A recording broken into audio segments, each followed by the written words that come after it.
nandito para magawan ako ng hustisya sa ginawa mo. Hindi lang to para sa akin eh, para sa anak mo.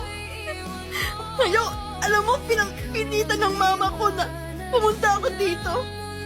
Ayaw ko sana kasi naawa rin ako sa'yo kasi mahal kita. Pero, anong ginawa mo? Hindi ka naawa sa amin.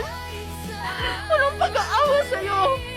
Kasi hindi ka nag-isip. Ilang beses ka nag-isip. Okay, alam mo, tanggap ko pa maging may babae ka eh. Pero yung pinakasalan mo at iniwan mo kami, wala ng tatay ang anak mo.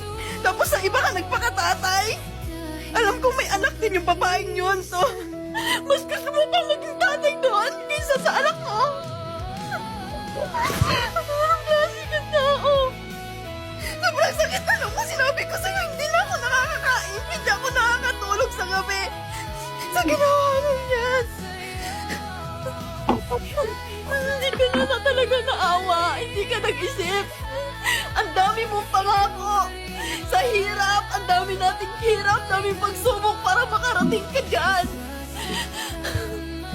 Alam mo naman na, di ba? Ang hirap ng hirap ako noon. Nawala kang trabaho ako mag-isa habang nagtitraining ka. Alam mo yung hirap ko. Sabi ko, pag ganyan ka na, magiging maaginhawa na ako. Kasi kaso hindi eh. Oo, pinag-resign mo ko. Pero sabi mo nangako ka, ikaw bahala sa amin. Pero ano nangyari?